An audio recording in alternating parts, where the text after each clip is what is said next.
Hey everybody, it's John from Clark Family Outdoors. I came home after church on Sunday, July 25th to Swarmageddon. I had 4 swarms and I thought, I'll record them all and show you how I captured the swarms. But it was just too hot and I got too tired, was not able to film them all. However, there's one on here special I want you to see. Yeah, I'd say I got the queen on the first pass. Look at them all marked into the box.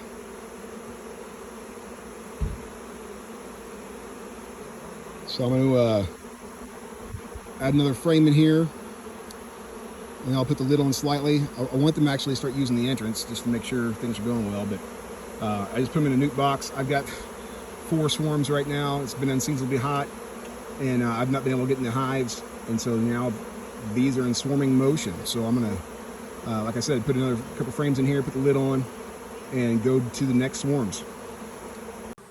All right, this swarm right here I found on the corner post of the property, and I was able to locate and identify the queen. I caged her and put her in this nuke box, and that's really all I did. So right now you can see that I got her in there, got her covered, shook a few bees down there, but not many. And you can see the pheromone right there with the girls. They're trying to let everybody know, hey, the queen's in here, the queen's in here, the queen's in here. So unless that queen would fly out for some unknown reason, my guess is all of these girls will fly down into the nuke box and we'll have this swarm taken care of. So the bees weren't moving off the fence post into the nuke box as fast as I had hoped they would. So I went ahead and released the queen and left her down the nuke box, and I'm just amazed at what happened next. I'm sorry I didn't have it on video, but hopefully you can pay attention to this and tell me your thoughts on the matter. All right, I gotta share this. I am sorry I didn't have it on video, but it's probably the strangest thing I've ever seen in my life.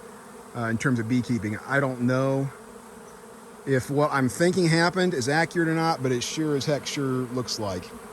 I'm watching the girls leave the post and go down into the nuke box, and it was going slower than anticipated. Next thing you know, I see a queen scatter across the post, and I grab my queen cage out, a queen clip out, trying to catch her. Couldn't find her. She's gone. I think what happened is that queen came out of the box, went back to the post, scattered her scent all over that post, and then went back into the box so the bees would know where to go. Now, it's possible there were 2 queens in that swarm, but I find it unlikely. I'm going to share this post with some other beekeepers I know and see what they think their thoughts are, if they've ever seen the queen leave the box to go back and grab the other bees. I, for one, have not seen it. Now, that's not to say that it doesn't happen. It could be a routine exercise, but I've never seen it. So leave me your thoughts in the comment section. Let me know what you think. Is that possible that that queen came out of that nuke box to grab her bees and let her know where she was so they would go back down into the nuke box? Would love to hear your opinion.